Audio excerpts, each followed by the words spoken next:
Ang lalaking sumunod sa akin ay nasa high school. Ang pangatlo at pang-apat naman ay nasa elementarya pa lang.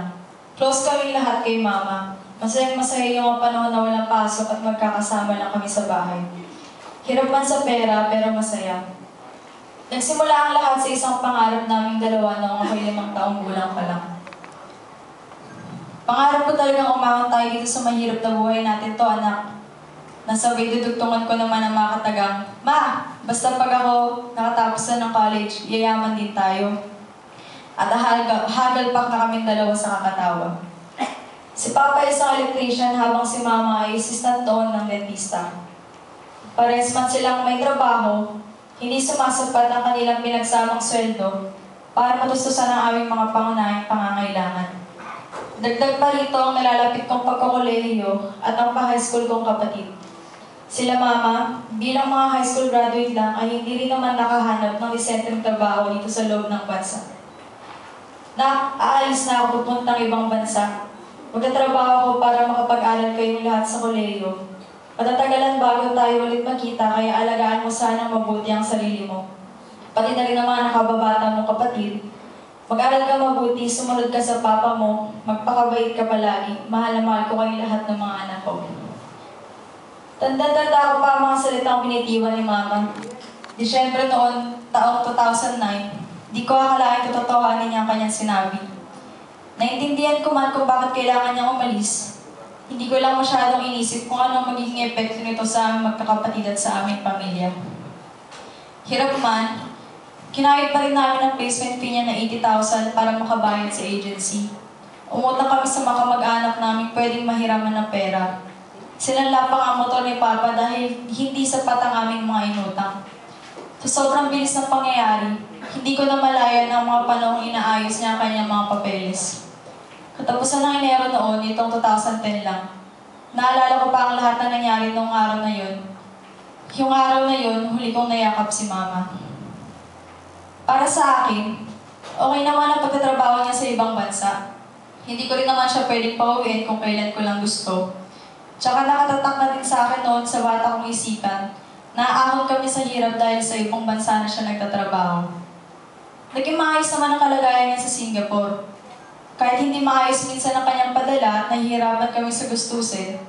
Masaya naman ako dahil nakikita kong okay naman si Mama at masaya siya. Madami siyang nagkakwento sa mga pangyayari sa kanya sa Singapore. Sa kabilang banda, malungkot pa rin dahil hindi namin kasama si Mama. Naiinis lang ako noon kung bakit pa kasi kailangan niya lumabas ng bansa para lang makakuha ng disenteng kita. Walang segundo na hindi namin siya naiisip at naaalala. Sobrang miss na miss ko na si Mama. Kahit lagi siyang tumatawag at sumusulat sa amin, mas gusto ko pa rin namin nakakasama siya. Lagi na namin siyang pinipilit umuwi na ng Pilipinas, pero lagi niya sinasabing malapit na. Kumapit kami sa sinabi niyang malapit na. Pero buwan-buwan namin hinihintay yung oo ni Mama na uuwi na nga siya.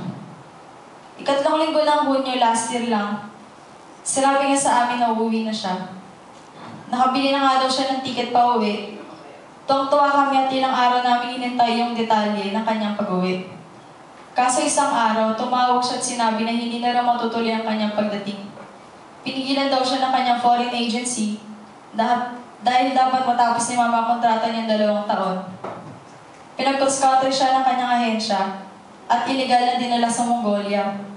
Dito kami nagtaka, pero inayaan na rin namin dahil buong tiwala namin sa giling at kakayahan ni Mama na hindi nagpapatalo at nagpapaloko sa kahit na sino. Pero pagdating ni Mama sa Mongolia, hindi na kami nakapag-usap sa telepono. Hindi na rin kami nakakapagpadala ng mga sulat sa kanya. Dito ay nabukas sa kanyang Facebook account at ito na rin ang nagsilbing tuloy ng aming pamilya sa pakikipag-usap kay Mama. Paminsan-minsan na naglalagay naman siya ng mga litrato doon. Malala pa, 3 buwan siyang hindi pinasahod. Sinabi niyang inaayos pa raw ang kanyang papeles, kaya hindi pa maayos sa kanyang remittance. November last year ay nag-message siya kay Papa sa Facebook. Binalita niyang uuwi na siya noong December 9 ng taong din yun. Tuwan-tuwa kami sa balita. Sa hindi namin naasahang pangyayari, ika-22 ng Nobyembre, gabi noon at hinihintay ko magbukas na si Mama sa Facebook para aking makachat, ay isang babae ang biglang nag-message sa akin at kinukuha ang cellphone number ko. Tukol daw po ito sa aking ina. Kinabukasan, may tumawag sa amin na nagbalit ng yumao na raw po si Mama. Parang lumutang ang isip naming lahat. Hindi kami makapaniwala. Nasa Mongolia raw ang katawan ng aking ina. May mga pagtanggi pa noon sa aming mga isip na maaaring hindi siya at nagkamali lang ang mga taong naroon. Kinalaunan, may tumawag na sa amin mula sa Regent. Ahensya nagpakilalang sila raw ang legal na nagpaalis kay Mama. Sa labi ng pangunahing pinagkukuhanan namin ng balita ukol sa pagdating ng labi ng aking ina dito at tanging pinagtatanungan namin ng impormasyon sa kung anong dahilan ng kanyang pagkamatay. Hanggang sa ibinalita nila sa amin na nag-suicide daw si Mama. Nagpakamatay daw ang aking ina sa pag-inom ng sleeping pills. Mariin namin itong hindi tinanggap. Kilala ko ang aking ina. Isang napakabuting tao, palakaibigan, isang mapagmahal at mapag-arugang ina. Hindi niya kailanman kukuhain ang sariling buhay. Kami may pangarap at pangako sa isa't isa. Pag-uusap ng isang ina sa kanyang mga anak, mas matibay pa siya sa kahit anong problema. At kahit minsan, hindi siya umayaw sa mga bagyong dumating sa aming buhay. Hindi namin ito pinaniwalaan. Hindi kami inasikaso ng ating pamahalaan. At napagpasyahan na namin lumapit sa kung saan sa mga istasyon ng radyo, mga opisyal ng barangay, at mga palabas sa telebisyon. Laking pasasalamat namin sa mga tumulong, lalo na sa kapitan ng aming barangay. Nagtiis kami sa maliit na tsansang malalaman namin ang katotohanan. Pinuntahan namin ang dating lugar kung saan namin siya inatid bago siya pumuntang airport. Paalis siya papuntang Singapore noon. Dito ngayon iba na nangungupahan. Hindi na ito yung dating all-pro.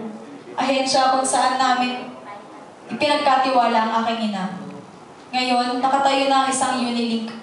Nag-iba na pala sila ng pwesto. Pinuntahan pa rin namin ang kanilang bagong lugar. Nagulat kami at nagalit na makausap namin ang may-ari na sa Violeta Bermudez. Siya rin mismo ang taong pinagbayaran namin ng perang pang placement fee ng aking ina. Itinanggi niya sila ang nagpalis ng aking ina. Hindi nila daw kami kilala. Ngunit sila daw ng Regent ay sister company. Nakakapagtaka. Kaya kami umalis na lamang at magbabayad rin ng pagkakasala si Violeta at ng All Pro. Marin na lamang namin ipinilit sa Regent ang mabilis na paghatid ng labi ng aking ina dito sa bansa. Hindi naman nagtagal ay isang tawag ng aming natanggap mula sa cargo na nagsabi, ika-9 ng Disyembre daw ang uwi ng labi ng aking ina. Saktong araw na sinabi rin niya sa kanyang message sa aking ima noong ika-18 ng Nobyembre. Agad kami nagtawag ng punerarya para sa pag-aasikaso ng labi ng aking ina. Kinabukasan ay dumating na nga ang cargo. Pinautopsi namin sa NBI yung mga labi ni Mama dahil puro pasa at may mga sunog pa ang katawan niya. Dito nalaman namin walang puso ang mga labi ni Mama. Nalito pa kami sa report ng NBI dahil nag-conclude sila na probably secondary to hypertensive cardiovascular disease at resulting from a stabbing incident ang dahilan ng pagkamatay ng aking ina. Inalapit namin ang kaso ni Mama sa migrante. Biktima din pala siya ng illegal recruitment dahil tourist visa lang ang dala niya. Lalo na sa pilit ng pagdala sa kanya sa Mongolia na isa namang forma ng human trafficking. Sumulat din ang migrante sa konsulado natin sa Mongolia. Nag-reply sila na tanggap nila ang letter at agad na asikasuhin ng autopsy report mula doon. Pero nung tinanong na kung saan ang mga gamit ni Mama at kung sino employer niya, hindi na sumagot ang konsulada. May nahala kaming diplomat ang employer ni Mama. Business card din kasi na pinadala si Mama. Business card ito na isang Sir Linda Abachu, Honorary Consulate of Austria.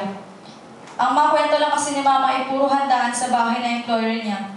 Laging lasing ang mga tao at ang dami niyang kailangan linisin. Ito rin ang pangalan batay sa Facebook messages ni Mama sa kanyang kaibigan. Nakapagkonsultahan ng migrante sa aming pamilya kung paano baka may kampanyang kaso ni Mama, ay walang matubili kaming pumayag. Kailangan na itong gawin dahil walang pag-usad ng DFA sa pagharap ng kaso ni Mama. Binuo namin ang Justice for Tel Atienza movement. Sa pangangampanya, nakalikom kami ng malawak na suporta mula sa kapitbahay, ibang barangay, dating employer si Mama at nakakuha ng atensyon sa media. Ganun pa man, hanggang sa mga oras na ito, wala pa rin kaming balita mula sa DFA kahit ang request namin para sa resulta ng investigasyon sa Mongolia. Hindi kami titigil sa paghahanap ng katarungan para sa sinapit ng aking ina. kasabay na rin ang pamilya ng OFW na pinagkaitan ng pansin ng gobyerno. Sana hanggang maaari wala ng Pilipino na mangailangan mga ibang bansa para lang maiahon ng kanyang-kanyang pamilya sa hirap. Sana itigil na ng pamahalaan ang pag-asa sa labor export program at sana magtuon na lamang ito sa paglikha ng trabaho sa ating bansa at bigyan ng makataruang sahod ang mga mamanggagawa. Nagsimula ang lahat noon sa isang pangarap na makaahon ng aming pamilya sa kahirapan. Ngayon, binubuo natin, simbahan at manggagawa, iisang pangarap na sa mga susunod na panahon ay wala ng pamilyang maghihirap. Salamat.